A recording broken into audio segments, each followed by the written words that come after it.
The left goes wild and the dumbest bill in America. This is Mark Fisher with Mark and the Millennials. And the Millennials, yes, plural. Joining me today are Ryan the Squirrel Brady. Howdy. And Kyle Armstrong, who's new. Welcome, Kyle. Hello, thank you for having me. Glad you're here. And, of course, Christopher Hopkins, our assistant producer, and Adam Couture, our producer. So this podcast is called The Left Goes Wild and the Dumbest Bill in America. So first, before we go to how crazy they're getting about mail-in ballots, among other things, Republicans say they want to make America great, and Democrats are saying death to America. I mean, that seems to be the thing this week. It's a huge deal. But first up, of course, is another Biden gaffe.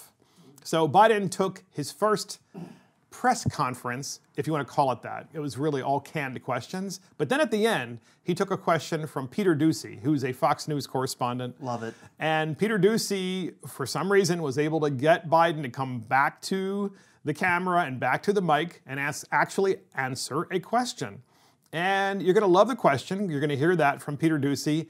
Listen really carefully, Biden's answer, because it doesn't answer the question at all about the pandemic, since this is in part what the Democrats want to make the election about how Trump handled the pandemic. Well, we have a clip on this, and here it is. You said that you warned President Trump in January that there was going to be a pandemic and what needed to be done. If you knew that, then why were you still hosting crowded campaign rallies in March? No, what I talked about was not what had to be done. What I said, you got to take this seriously. You've got to insist that we have access to Wuhan. Insist that we have access in China to find out for ourselves. We had 44 people from CDC there. You cannot continue to talk about the president of China saying he's done a marvelous job. He's doing a great job. When it got up to March, I kept saying, look, you've got to invoke, and you remember, I think I was the first, I may be mistaken, person calling about the Defense Production Act. We don't have enough of it's amazing we use a phrase like PPE and the public knows what that is now, but protective equipment and gear and ventilators. Use that authority. Use it to go out there now and don't wait. And don't wait to talk about the need for us to have masks, and don't wait to talk about, that's what I talked about. So Peter Doocy's question was, as you heard, why didn't you take it seriously if you're saying Trump didn't take it seriously, the pandemic? Because after all, Mr. Vice President, you were having rallies in March, and now you're saying that Trump didn't take it seriously. So did he answer the question? Of course not. Like usual.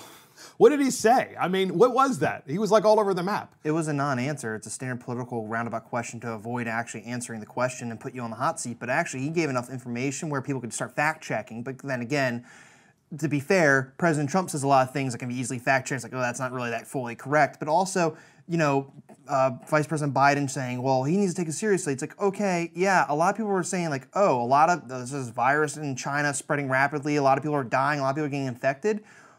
Why didn't we close our ports of entry in January? I thought of, like, not saying, look at me, points for me. No, but like literally, if that was such a concern for everybody, our politicians, our leaders, and every single form of government in the country, why didn't we close our ports of entry if we weren't taking it seriously? But everyone was afraid of the economy. They were, trying to win political points, haranguing President Trump because it's easy enough to do that. Then as soon as March comes around, like, oh my God, what? Well, look at this coronavirus in the United States. It's spreading rapidly, but no one wanted to lock down anything because no one would be either you're damned if you do, damned if you don't. Including Joe Biden. Yeah, exactly. And Nancy Pelosi, who invited everybody to Chinatown in March. Yeah, and of course, you know what, and he says let's invite the CDC, get the CDC in there. The Chinese government will only allow our CDC scientists to see what they want them to see and be access to. And honestly, I'm actually very frustrated with politicians on both sides because we've been playing short ball, like right in front of us game, where the Chinese government has been playing long ball for the decades. They want to become the new geopolitical hegemon. That's a political science term, to be the top world power, and they want to control the means of the global economy. Everyone has to come to them, and you know why they're doing that? They have a boon, their population. They control a large market share. That's why you see the NBA kowtowing to them, because, oh, Hong Kong protests, we're going to support Hong Kong. Nope. No more NBA games being streamed in China, and no more jerseys being sold. It's like, oh, no, we're sorry, CCCP, we're all for you. But, it's me going on a rant. So, Kyle, we have to welcome you to Mark and the Millennials. We have to explain to you why we call him Squirrel. because we were talking about Joe Biden, and he just went to China as the hegemon, which we love that about him. Yeah, no, because that happens. he's 100% right about everything he just covered. So Biden just said in response, he talked about the fact that Trump should have taken into account the Defense The DPA. Production yeah. Act. Well, didn't Trump do that? I mean, he put in place the Defense Production Act, and Yeah. Biden's basically saying that he didn't do it. And that Or was didn't one of do his it answers. soon enough. Yeah, He this didn't was do it months soon ago, enough. by the way. Right. But like, if the shoe was on the other foot, the media would have gave a Democrat president so much leeway, unless maybe half the population got decimated. But that's not happening. The media, as we were talking before this, when we're going to get into it later in this podcast, Kyle's going to nail this. But basically, journalistic integrity is all roughshod right now. It's very yeah. depressing. I can't trust anything I hear anymore. So you have a background in journalism. Yeah, so I graduated with Mass Comm with a track in new media Oh, journalism. fun. So they call it new media because Yeah, what does that mean? new media is we've deferred from newspapers and we've deferred from normal TV, television news, and now we've got social media news. Podcasts. And that's why websites. There's so many websites that are new news websites. You got your BuzzFeeds. You got 1,000 different Refinery BuzzFeeds that exist. 29, all these crazy things. But that's why everyone's going for the quick stories, and that's why you see in the press conferences all those things. All the new journalists my age, and I'm 23, so you've got kids that are younger than me that are going into these press conferences, and their professors are telling them, "Go for the quick one. Go for the quick story. Go for the quick story." There's also no sense of understanding of American history, or of really how our government works when they ask these questions. Right, no, they don't teach that anymore. No. And when I went to school at Taos, I had a few good professors. I won't lie. I had a few good professors that wanted fact checking, good stories where you actually go in and you go for the good story.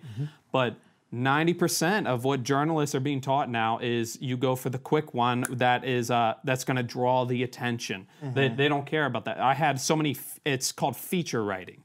So the feature is whatever gets the most clicks. So it could be Trump said, one word out of 30. That's how you get paid, right? Right. It's through Of course. clicks. So that's why you want clicks. And that's why, it's one thing, like if Trump said one word versus 30, they're going to take that one word and that's what they're going to run with. So that's why in that clip, the Fox News guy, he's doing the right thing. He asked the right question. He basically threw a softball to Biden and said, "Here, catch this and just give me a quick response." And then Biden, this is why no one should be voting for Biden, is the man's going to run with every question and just come up with this elongated answer for every single question. As long as it's not a person that's on his side, he's going to give you this long answer that's not an answer. And it's incomprehensible, yes. Of course. It's incomprehensible. I mean, Peter Doocy was really the only member of the press corps that actually asked a question that wasn't a canned question that Biden wasn't expecting. And that question was perfectly legit, which was, hey, look, your big argument, Mr. Biden, Vice President, is that Trump didn't do a good enough job with the pandemic. Please explain why you think that's the case, since you were actually having rallies in March in the thick of the pandemic. Yeah. And his answer was, there wasn't one. And I think that the bar is so low for Biden to win points over President Trump, because granted, when everyone's going against an incumbent, the case is saying, I can do a better job than the current president. So anything Biden says, his whole camp, the whole left, is like, yeah, Biden's way better. It's like, well, with what? There's no substance. He didn't give us any facts to actually, repudiate what President Trump has done during this time. Granted, no one anticipates a pandemic. It's a pandemic. It's true. It's a unique novel virus that got released somehow. Own determination on that. But basically, no one's prepared. Our human immune systems don't have a record of how to defeat this. It's going to take a while. The vaccine may help, and then one of the true disgusting things about this pandemic is how politicians have tried to politicize it and get political points over the death of people, as if somehow the President of the United States should have been some sort of soothsayer and should have seen it coming. Yeah, no. No president saw this coming. And the funny thing is, I feel like we still don't know enough. We still don't know enough about the virus. I mean, it just came out a couple weeks ago it was saying like 95% of the deaths were because of a pre-existing condition. And how'd that take that long to come out? And why aren't we looking for that as the reason for people dying at the beginning? Why aren't we looking at somebody who died and saying, oh, this person had COPD? Why aren't we like, okay, so that might be a reason why they died on top of COVID? Yes, and why they died so quickly. Right. So this podcast is called The Left Goes Wild, and next up we have Andy Ngo, the infamous Andy Ngo, who is part of Post Millennial, is what it's called, his organization, and he records a BLM mob yelling "Death to America" while protesting and rioting in Oakland, California. We have this clip. You can't believe it, and here it is.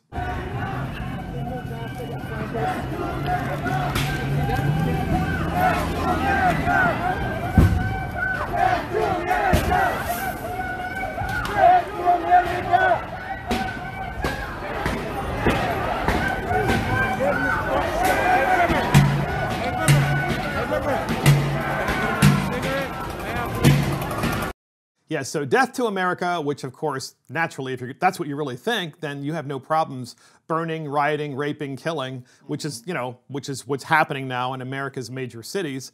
This time it was in Oakland, California. What has happened to BLM? I feel like it's a new story every single time, a new city every single time this happens. And you could hear the percussion in the background. It sounds like trash cans being thrown around or something. But The fireworks and people breaking things. Yeah, and months ago it started with, and the name is crossing my mind right now, but the initial protests start with the first death. George Floyd. In Minneapolis. Yeah, right. And I think overwhelming group of Americans were able to get on board with the idea that, these police were out of line and maybe they should have. And then, and I think a lot of people got on board with the protests. They're like, okay, let's protest. But it wasn't for defund the police. It was reconfigure how we train police. That was, and I think a lot of people got on board with that idea. Expand the training. Yeah. That which would cost more money, Right. not less money. And I think a lot of people would be a lot more agreeable to the idea, let's not defund the police. Let's fully fund them. Right. Let's, if not, fund them more or reallocate some of the assets that they already have to train them better. I mean, and I think a lot of people would agree on that type of thing. But now we've just got these insane protests. And I used to be like, okay, these protests are warranted. But then, the burning happens and then the looting happens and they just keep on going. We saw it in Portland. Portland got wildly out of control. 90 days of protests and riots. I got to tell you too, if I were, if I had in my personal job, my private job, someone always recording me, every time I said something, let's just say it's an employees and so forth, and every time we had a meeting or every time we were having an interaction with employees or customers, what have you, they pulled out their cell phone and they were recording me, I can assure you that they're going to be able to find things that can be completely and utterly taken out of context. Oh, yeah. And this idea that this is what we're doing to the police now, that you have someone who is resisting arrest. I'm not talking about George Floyd. I'm talking about across the board. There seems to be an issue. An escalation. When people are stopped, and this maybe it's intentional, maybe this is an ongoing problem, I don't know. But if it's me and I'm being stopped by an officer and he says, hey, look, I need to at least put cuffs on you because we think that you're drunk. And we're going to, detain you. We're going to detain you temporarily until we determine, which is often what happens. And there's usually good reason, there's probable cause. Well, do you try to hit the officer? Do you run for your knife? Do you just decide to run? Do you hop in your car and push the yell back? And this escalation. This is part of the problem. My point is simply that this BLM stuff, where it is escalated from George Floyd to this, it demonstrates to me that a lot of these people either have mental health issues or many of them are just criminals themselves. They're also mixed in, by the way, with a lot of really well-off white people and also some very well-off black people. who hate the United States of America and just, they got a lot of time on their hands with the pandemic, so they're going to go out there and to your point though, like if you do get stopped and the cop escalates to saying we need to detain you for our safety and your safety, because granted the cops don't know you, don't know they don't know what you have on you. They're going to they don't know handcuffs. Exactly. I would not like being detained because I would feel like, hey, you can trust me. But they don't have a reason to trust you. They don't know who you are as a person at all. Like handcuffs are going to be very uncomfortable. They are not meant to be nice and tight and comfy. It's gonna suck. And I'm gonna hate being detained, but I'm gonna be like, okay, I'll put up with it just to get this over with. But then again, with BLM, and Kyle hit it on too, like I subscribe to a lot of things of BLM addressing the original problems that I think most of the country got behind. But all of a sudden, again, what I see mainly on the left, sometimes on the right, it's like, well, the original problem being, should a police officer be permitted to put his leg and the full amount of his weight on someone's neck while they're handcuffed or while they're being restrained and while they're on the ground? And the answer is clearly no. All right, but on the other hand, and I'm going to play devil's advocate. All right. Let's just say this individual has a gun. Yeah. They pulled the gun on you. You tackle them. You have this thing, and I'm sorry, guys. In the real world, you're going to do whatever it takes to make sure that you don't get shot and this person gets neutralized, and hopefully in a way that they're not killed, right? But I'm not saying that happened in the Floyd issue. It did not. Just listen, podcast listeners, that didn't happen. But my point is, if you're a police officer, it's an incredibly difficult job. And meanwhile, you got these people, mostly millennials. Yeah, no. That's the name Mark and the Millennials, who got their phones out and they're like, oh my God, I'm going to record this. I'm not going to try to help the officer. Yeah. I'm not going to try to intervene to try to help the person with the knee on the neck. I'm not going to try to do the right thing. I'm just going to record it because I'm just so cool. But what I'm also just addressing real fast is with almost any movements, mainly on the left from what I've witnessed and sometimes on the right, is that you have a movement with addressing original issues that everyone can get behind. Then all of a sudden it's like, wait, we can get this done? Let's go farther and get all these big wish list items. And everyone's like, whoa, this is not what I signed up for. Why are you turning this something totally different and asking to totally change the country? Where it's like, whoa, when you let your emotions get a hold of you and you start trying to make change or affect change through legislation that's hastily made, like especially like sometimes you can go with the Second Amendment talks, it's like you don't understand what you're passing. You're going to legalize things and ban other things and actually make it harder for whatever reason. It's bad policy making when you let your emotions control solving problems. And when you make a decision based on a video that you see that someone is guilty or someone is innocent without really knowing all the information, that's exactly... And it's not black and white. The underpinning of the United States of America, and the reason why we are a civilized society, is because we believe in the rule of law. You don't put someone's head in a guillotine that second because you've decided that you're going to be the judge and the jury. That's exactly what we got away from. So Andy Ngo, of course, I think this guy is a hero because he records these things and he puts his life in danger constantly when he does it. All the time. Well, so BLM, they're yelling death to America. There is another organization that did that too. It's called the Iranian Parliament. They only did it. That's normal. They did it in January after the Trump administration and the U.S. military took out General Soleimani, who was one of the world's great terrorists, if you want to call that great. Perhaps one of the world's biggest terrorists because he used the power of the Iranian military to just basically kill people at will. And Trump said, you know what, we're not going to have any of that because now he's targeting Americans. So we took Soleimani out. No sooner did that happen than the Iranian parliament met and they chanted, of course in Farsi, death to America, just like BLM. And we have that clip, and here it is.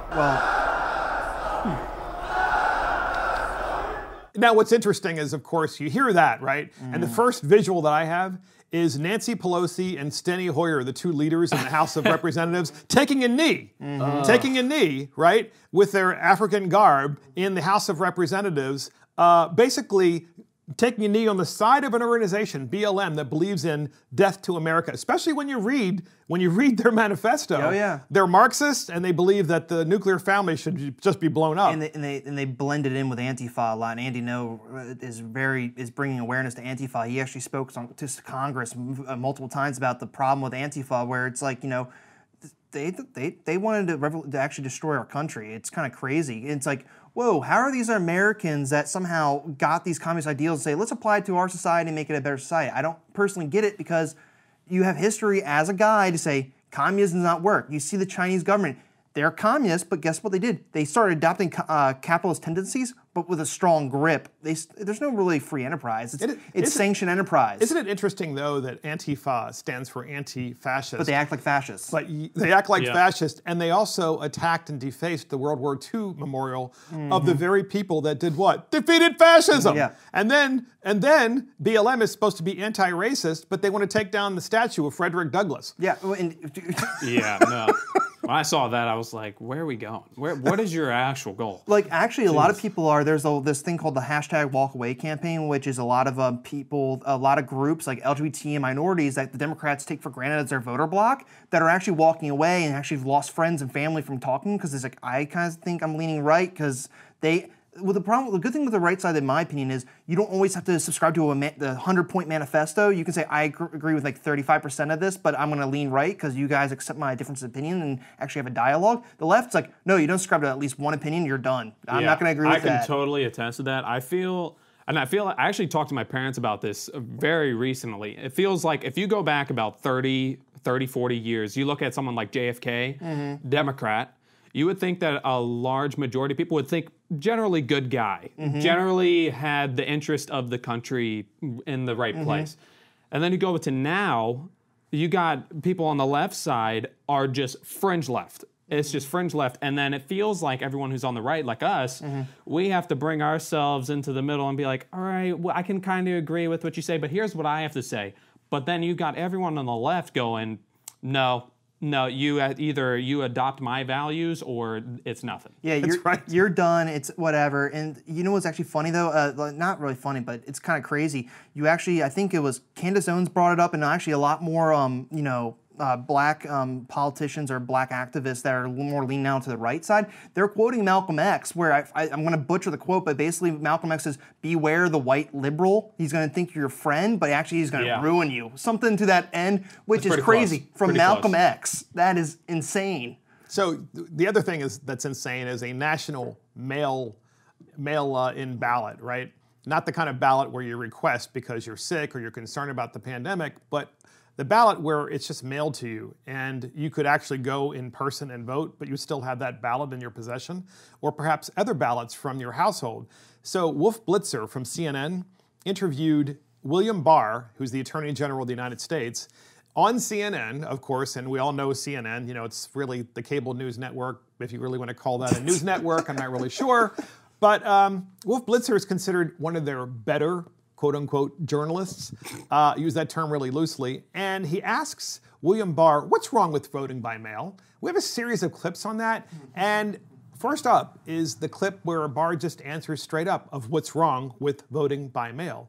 And here is that clip. This is a sort of cheap talk to get around the fundamental problem, which is the bipartisan commission chaired by Jimmy Carter and James Baker said back in 2009 that mail-in voting is fraught with the risk of fraud and coercion. But since then, there have been until this investigations that haven't proved it. Let me talk. Yeah, please.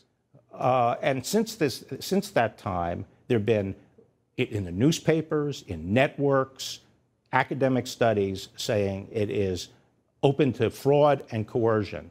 The only time the narrative changed is after this administration came in. But elections that have been held with mail have found substantial fraud and coercion. For example, we indicted someone in Texas, 1,700 ballots collected from people who could vote. He made them out and voted for the person he wanted to. Okay? Because that kind of thing happens with mail-in ballots, and everyone knows it. Thoughts about this, millennials? This interview and your thoughts about mail-in ballots? We spent more than millions of dollars securing our in-person election systems, our voting machines. We have not made the investment to secure mail-in voting. And then again, the voter rolls, what's later on more clips, but there's no guarantee. And they say, there's no fraud. Okay, you're saying, wait, no one can recreate a mail-in ballot. Honestly, I'm trying not to get into our other clips because it kind of addresses it, so I'm going to try to tamper down a bit. But I think it's asinine. Like, if they want to solve the voting issue, what they should do is have the election day, but have a multiple day spread out. Like maybe 3 days of election saying... Which, by the way, many states have early voting. Yeah, right. And you can vote early in person. the danger of the mass mail-in ballot, where you mail everybody a ballot, and by the way, it's really important to clarify that each state runs their own elections. Yep. And that's the way it should be. The Democrats don't want that now that you have a Republican president. They want to nationalize... Popular vote. Right, they want to nationalize everything. But interestingly enough, when states run their own elections, so many states have made it so easy to vote, of course, because you have early voting. Yep. Early in-person voting. But if you want to request a ballot because you want to, then you can do so. Or you're absentee or out of the country. But you have to request it. Yes. And that is perfectly reasonable because the responsibility of voting is on you. The responsibility of you voting is not the government. The government has created a system, and there's a beginning and there's an end. But what this mail-in ballot thing does, this is just my opinion, my 2 cents is, there's no end to the voting. No. Yeah. I'm going to find a couple hundred votes here, 100 votes here, and all these counties will add up. So get this. So Barr asked the question, Blitzer, asked Barr the question, Wolf Blitzer on CNN. He says, well, there isn't widespread fraud. Absentee versus mailing to everyone. It just doesn't exist. Yet. That's Blitzer.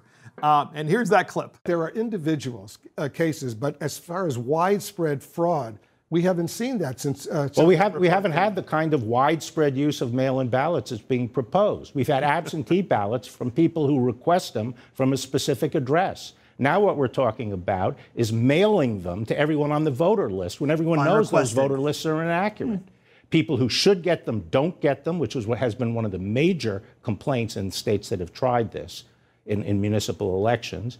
And people who get them are not the right people. They're people who have replaced the previous occupant, and they can make them out. And sometimes multiple ballots come to the same address with a whole several generations of occupants. Do you think that's a way to run a vote? What a great response. That from is Barr. a great response because actually, like where I'm currently living, I'm still receiving mail from like maybe 2 or 3 different prior owners of the property that I'm renting from, and it's like, you know, something from the county government, something from a business, and I'm like, have you received a ballot from them? No, not yet. Thank God. That would be. I actually thought it was like if I have that'd be pretty funny. But the fact that they're saying let's trust the post system. You can't verify it. Attorney General Barr has made a great point, and it's true. But as you said, the Democrat Party says, you know, it's okay for us because we want to win. And as Kyle said, the popular vote.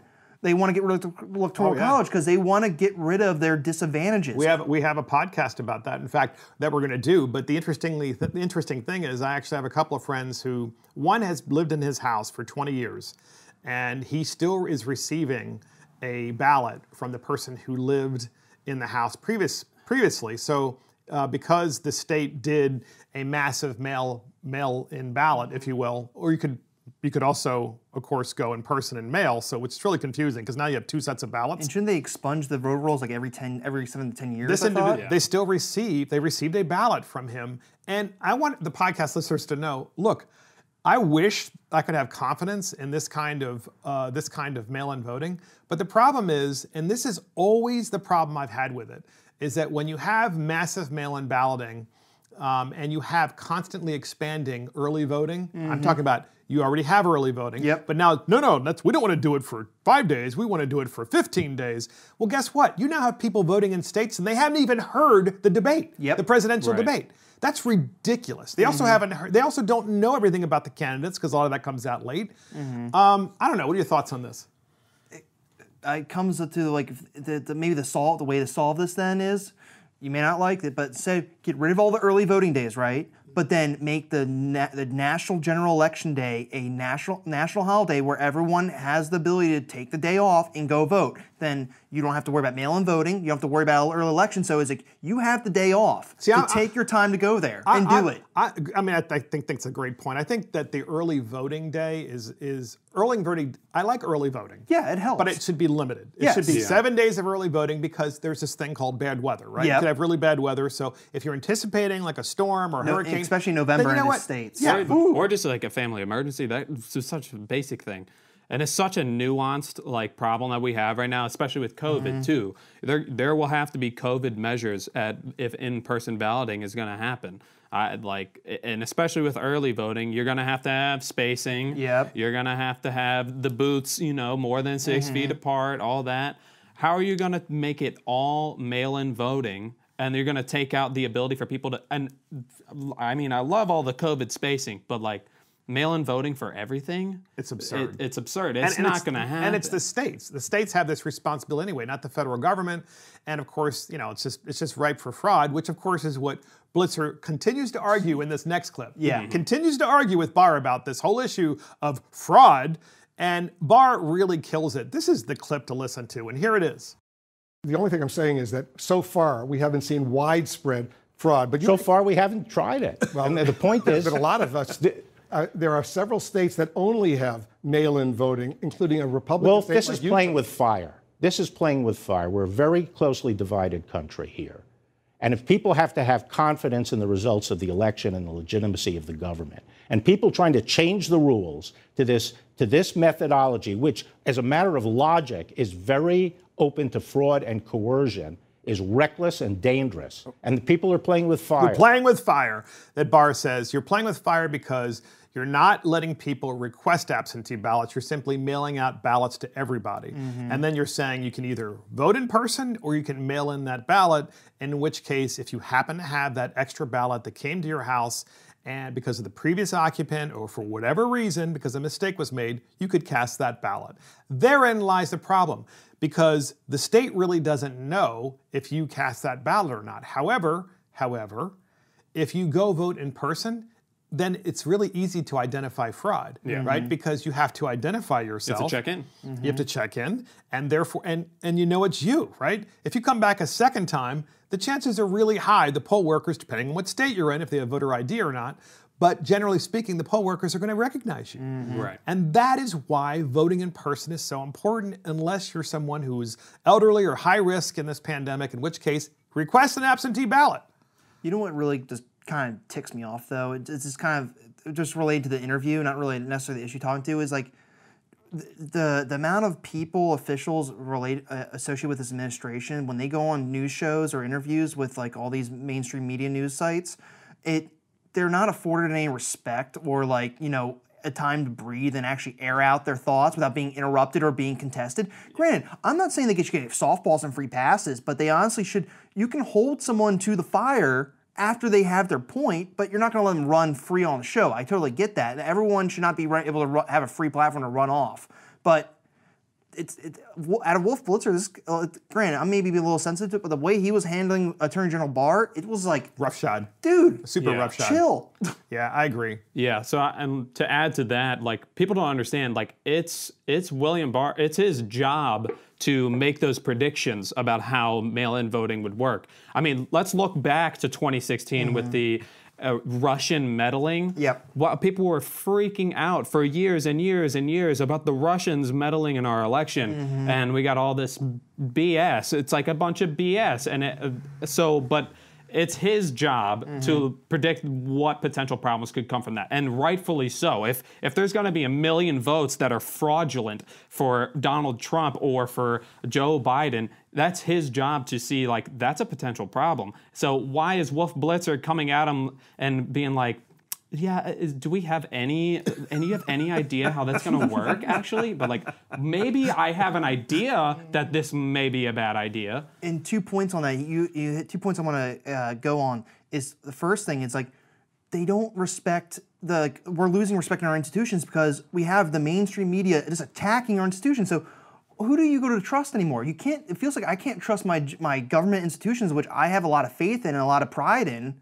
But it's like this harangue, like, oh, conspiracy this, conspiracy that, on both sides. I'm like, right. What's fact, what's not fact, or what's semblance of truth, what's not semblance of truth. And also the Russian meddling point is that this is where I'm problem with the national government for decades, well, my 27 years, but basically from me paying attention since at an early age, is like, you guys have been asleep at the wheel for the past 20 years, saying, oh, Russia's not a concern, we're not concerned about Russia, we're not concerned about China, they're friendly. No, they've been sharpening their knives in the back room, coordinating with each other, saying, look, the United States don't really think we're going to be hardball, let's just do something long, we're playing long ball here. And we're now seeing them, Russia's expanding itself, trying to be a bully in its local neighborhood in Asia and Europe. The Chinese are slowly moving into, doing major human rights abuses with Uyghurs throughout China, and Disney was kowtowing to that. There's a whole story of that. That's hilarious. It's hilarious. Too. And then on top of that, they're Mulan, controlling such the a great economy, movie. and also they're playing hardball with the military. Like Bell and Whitney, the engine for helicopters, they sold Apache engine helicopters that we use in our Apaches to the Chinese. It's like, guys, why are you doing that? I know it's a quick buck that can make a few multi-million dollars, but don't be selling engines, military engines, to the Chinese government. It's crazy how willing we are to kowtow to Russia and to China. And then we look back at ourselves and we're like, let's try to screw our own country as best as we can. You know? Yeah, exactly. It's like, it's crazy. Like I use the like not to hopefully no one takes offense, but I kind of use the Chinese government as a panda bear. It looks friendly and it's going to help you out, but guess what? It's still a bear. It's going to rip your face off. And they got a Pooh Bear running for as president. Pooh Bear, yeah, right. Winnie the Pooh. Yeah, South Park got in trouble with that one. Yeah, they did. So Wolf Blitzer continues, and you guys actually kind of even eclipsed this clip, if you will. He continues about foreign election meddling to William Barr. He asks him about that. And here's the thing. Wasn't it CNN and MSNBC for the past 3 years?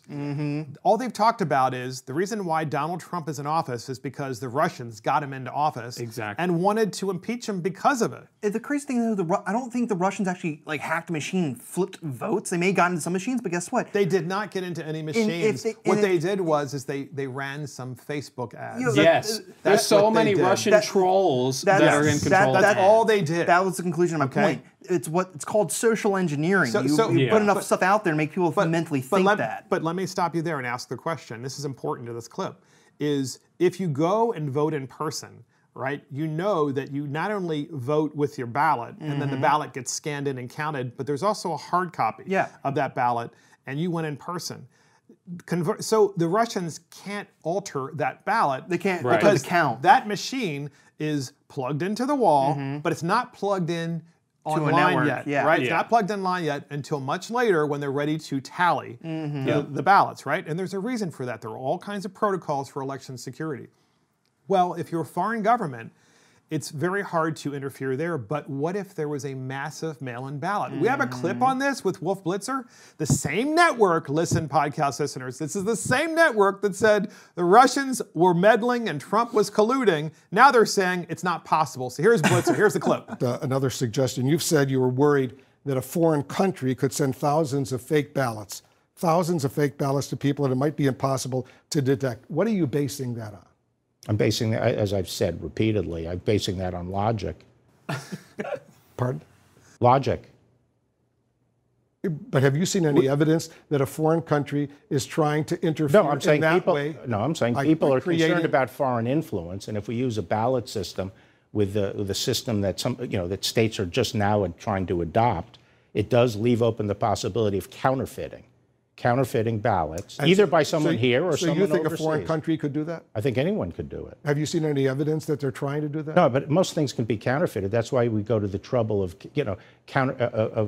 making our money the way we make it. Now, should we have Minnesota print up our money on regular parchment paper? So there he goes. So there is Wolf Blitzer really grilling William Barr, the AG, about why we shouldn't be worried about the meddling of foreign actors into our election if we have mass mail-in balloting, or mass mail-in voting, excuse me. And of course, this is the same guy, Blitzer, who all he talked about for 3 years was the Russians had colluded and had turned out so many people to the election that Donald Trump became. I mean, what is wrong with these people? What's the standard of the ballots? Like, how are they being made? Are they being made as he said, are they being made like our money, like on some sort of type of cloth, like where no one can really recreate it? On top of that, so is there any evidence of that? If I was a foreign actor that wanted to usurp an election, I'm making damn sure no intelligence agency can find out that I'm doing this. Also, how are you going to track it? They could ship it under a false name on a cargo ship. There's plenty of cargo between the United States and China. You're not going to find it all. Look, all you need is a couple of operatives, right? Yep. In districts where there is a lot of corruption and a lot of incompetence. You just need incompetence. And so just choose one, right? It could be Palm Beach, Florida, where they had the hanging Chad, right? Or it could be in New York City, or just about anywhere. And a foreign actor could print out, which is what Barr's saying, thousands upon thousands of ballots that were false, and cast those ballots. Yep.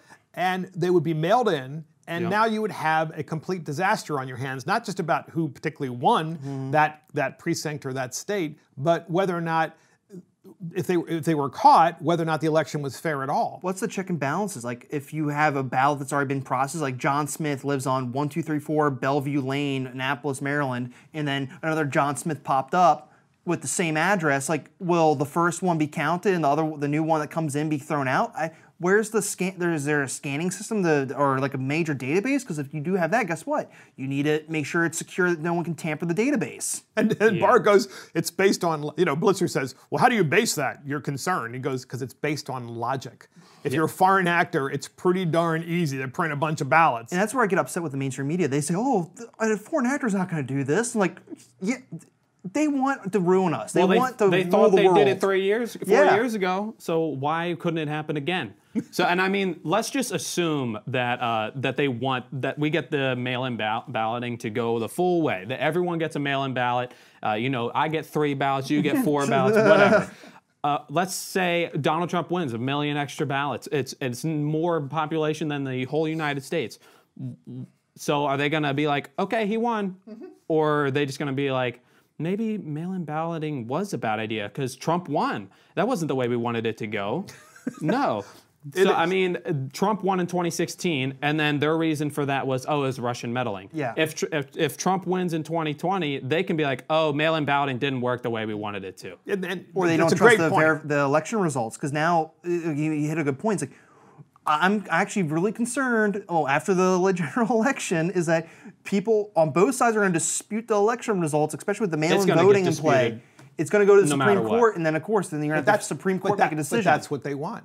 That's what they want. They want to create doubt because they created doubt the last time. First they said, it was the Russians who got him elected, Trump elected. Then they said, well, it doesn't really matter because he really didn't win anyway because Hillary won the popular vote, so he's an illegitimate president either way. Now what they're doing is they're setting the stage for the same kind of thing, except this time they're arming with lawyers. And they're going to say, there was this systemic corruption in this state or that state.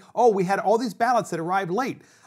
Anyway. Regardless of party, though, it feels like right now that we have people that aren't being, I guess, conscientious to their actions and how they're doing things and how they're effectively destroying the country in a way. Yeah. And I don't know how we're necessarily going to recover from this, which kind of makes me feel sad to even say. I'm not being a conspiracy theorist. It kind of feels like it's concerning. It's concerning. People aren't going to be satisfied with election results, which way or it doesn't go. That's why we should be voting in person or by absentee ballot request only, not mail-out ballots. Right. So next up, Ambassador Rick Grenell. He's the Acting Director of U.S. National Intelligence. Rick Grenell, he's an ambassador. He holds a press conference about the groundbreaking deal with Serbia and Kosovo. I mean, groundbreaking, right? That's old school. And 21-year dispute.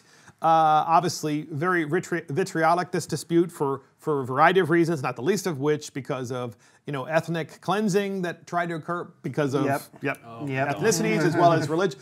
All the things, and the United States intervened, and here we have a deal between these two countries, and Rick Grenell has been part and parcel of it, so he holds a press conference to talk about it, right? This is really important stuff. Well, we have a clip on this, and listen to how Grenell hits the media. Here it is. Last year, you kicked off the Trump administration push to decriminalize homosexuality. Yeah, I'm going to just talk about Kosovo and Serbia. I don't know if you can find it on a map, but this is atrocious. I have to tell you guys, you might be too young to understand what this issue is about. Maybe the older journalists should step up and say, this is a big deal. This is a big issue. I'm astounded at what happens in Washington, D.C., and especially in this room. I got to tell you, get substantive. Maybe it's too complicated of an issue for you all. But this is the first time we've had the opportunity to speak with these individuals. So okay, but today's about Kosovo and Serbia. Let's take a little time and talk about this 21-year issue, Peter. I mean, 21-year issue. We're getting the same questions that are all politics. You guys don't understand what's happening outside of Washington, D.C. People aren't listening to you anymore. It's really a crisis in journalism. And I think it's because people are too young to understand issues like Kosovo and Serbia.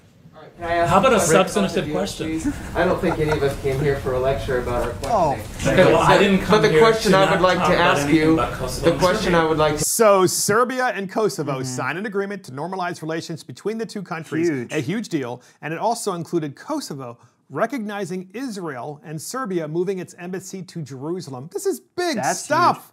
Big stuff, right? And instead, they want to talk about what? You heard the question at the beginning. Decriminalizing homosexuality, which Right. is like, I think that's no longer an issue anymore. But nonetheless, they're asking this question at a press conference about Serbia and Kosovo. I mean, the media is broken. Kyle, you're a student in this, actually more than a student. Yeah, You're I literally past that studied point. this. Well, first thing I want You to say studied is this. let's let the administration have a victory for once. Like they did something good. But anyway, Yes. Journalism students. You could, as soon as I heard the clip, I could hear it in their voice. I was like, this sounds like some of the kids I was in class with. But anyway, this is how journalism is now. It's not about the victories of the government. It's about the faults of the government and only the faults. So we need to find where they're messing up here or there. And that's the only thing we can report on. So, and of course, the left media loves to portray anything good that happens with Israel as bad. So, God forbid something good happens with economic, tensions. We fix something, we do something good, but it's going to be done bad through journalism. But these kids are. And I feel bad for these kids because they're being paid by adults who know how to run the new media system. The new media system is social media, and social media is Twitter and Facebook and Instagram. It's Snapchat, and it is all quick stories. It's all superficial. And that's why you heard the first kid, he wanted to go straight towards decriminalizing homosexuality, and he got cut off right on there. By Grinnell, yeah. Grinnell's like, good what- for him. Good Yes. for him, because we need to shut down that. We need to get our journalism back to just fact-based news. We gotta fact-check everything, and that's why I went to school for mass communications and for journalism. I wanted to be like a fact-checking journalist. I wanted, and half of what journalism now is opinion-based. And you can go on New York Times, and half the column on New York Times is opinion, opinion, opinion, opinion. And I'm tired of seeing that. And that's literally half of what you get now. That's great stuff. Look, I mean, a Norwegian official actually nominated Trump for the Nobel Peace Prize.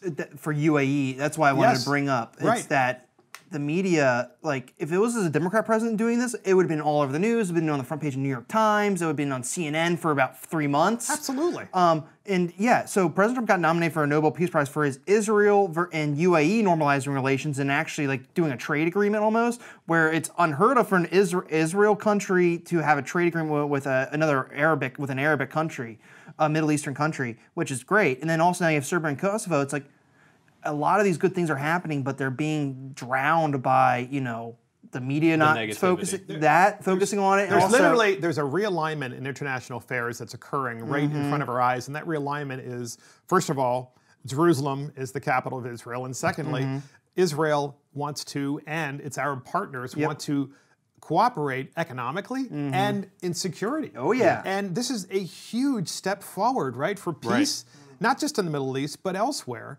And then you have Kosovo, and you have this deal between Kosovo and Serbia. It's a huge thing. And instead, as you said, Kyle, the media, they go right after Grinnell, and Grinnell is very Trumpian in his response, which is, I'm not going to have any of this stuff. I mean, if can you even see Kosovo or Serbia on a map? Can you find it? I'm going to be honest, I can't. By the way, wouldn't it be funny if he had that map there and it didn't have any of the countries' names and he asked them to put their finger on where it was? think near Italy and Greece and Macedonia in that area.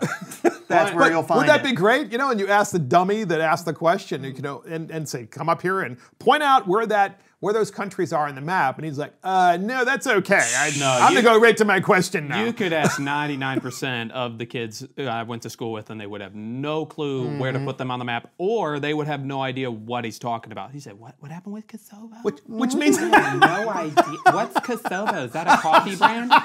which means they had no business being in that room. You know, a big major reporting on ethnic cleansing was happening. in They're just Kosovo. there to pick up the story, and they have no idea what it is either. Superficial That's why story, it sucks. and to try to break some sort of really crazy story that gets a lot of hits because that's how you get paid. Right. So next up, we have the dumbest bill in America. It's the dumbest bill in America. Do we have a lead up, Mr. Assistant Producer? Of course. Here it is.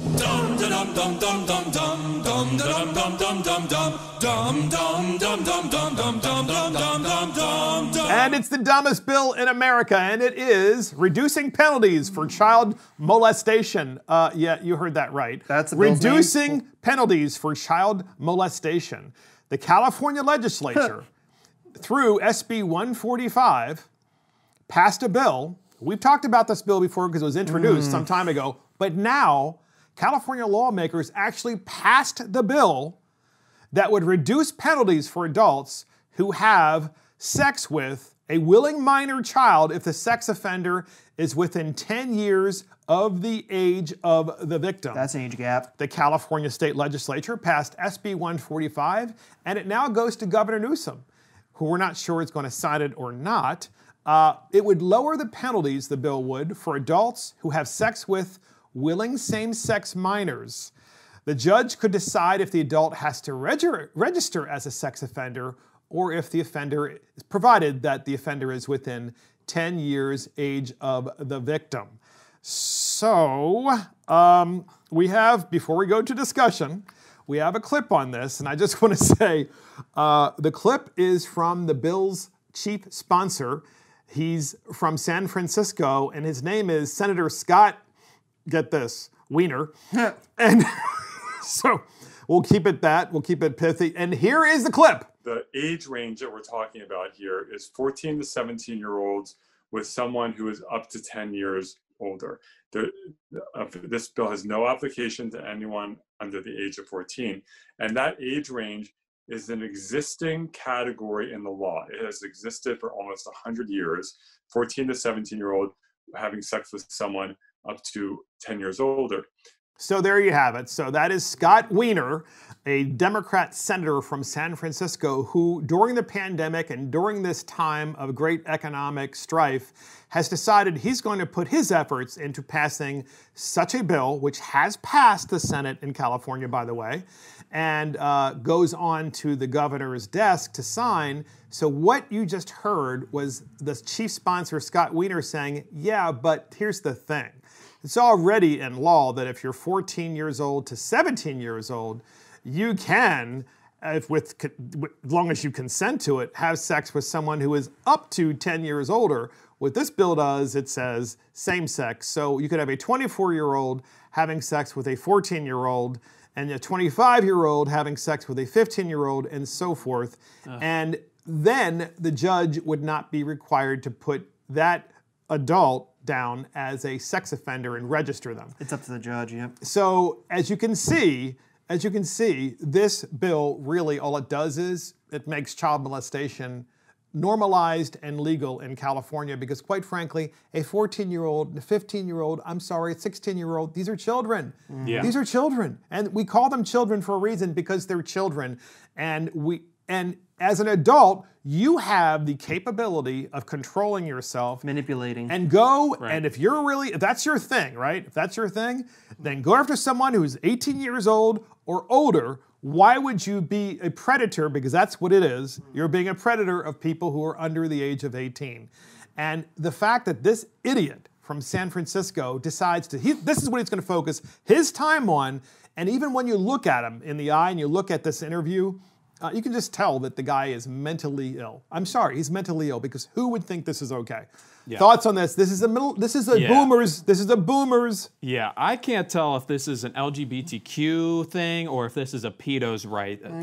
So what's with like the fringe left supporting pedosexuals or pedophiles? I don't understand where this is coming from. I would feel like the majority of the country is on board with we need to get pedophiles out and we need to get them into jail. I mean, like, why are we giving them more rights?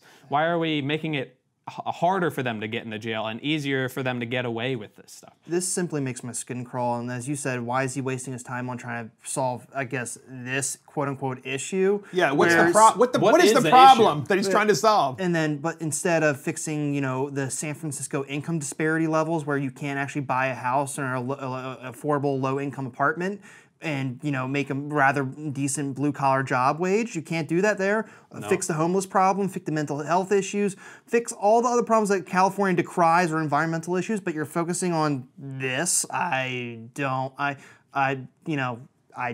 get it. California was a great state. Now it's being run into the ground. Well, that's why they say it's a leftist paradise over there. They got shit on the sidewalks. Well, now you have lefties leave. They have the poop patrol now. Literally, they actually have a poop patrol. They have an app for it. Now you have an exodus out of California to Texas. No doubt about it. Look, here's the thing. You by the way, you guys are great on this because the city is literally falling apart. There's no doubt in my mind. Let's just walk through this real quickly. There's no doubt in my mind with all of the homeless people. You probably have homeless teenagers as well. I mean, this bill gives people of means and capability the opportunity to take advantage of these individuals, which is why this law, which is why the law is in place to begin with. This would take that authority away. Here's what Scott Wiener tweeted out. He says, SB 145 ends discrimination against LGBTQ young people on California's sex offender registry. Actually, the young people who are underage, they're not put on the registry. So he's lying. And they're not being discriminated against. The discrimination, there's no discrimination here at all. This is what this bill does, as we've said, is it literally legalizes your ability as an adult male to then be a predator for people who are underage. And without getting too deep into this, because this topic just weirds me out personally, but we have to talk about it. I know that, but let me just finish. It's just that this bill is not needed. Common sense in all things in relationships between same-sex relationships or straight relationships, common sense would have solved maybe 99% of this issues. What he's trying to solve is basically allow a very older person to have a relationship with a minor, and it's like that's not okay. Never will be okay. All those weird one-off issues that we talked about before this. Common sense prevails in that. Wouldn't you think, Ryan, that somebody should, like the cops should interview this senator and say, well, apparently you're aware of a lot of this going on. You must be very close to that We sure would like to know who you know who's doing this because it's not legal, and it's not legal for a reason. I would love to see the statistics actually, like, as you know, you can like look on the map, like where's child molesters, all that stuff. You can find that on the map. You can literally go on a map and see where they live. I would love to see the statistics prior to this bill. Pray to God it doesn't get fully passed. I agree, and you know it's on Governor Newsom's of California. It's on his desk right now, and that bill is sponsored by the very appropriately named Scott Wiener from San Francisco. Very fitting. And that's the dumbest bill in America. And that's it from Mark and the Millennials. Thank you for joining Mark and the Millennials. This is Mark Fisher. Thank you to Ryan the Squirrel Brady and Kyle Armstrong, and of course, our producer, Adam Couture, and our assistant producer, Christopher Hopkins. Check us out on iTunes, Spotify, YouTube, Facebook, Twitter, and the website. See you next time.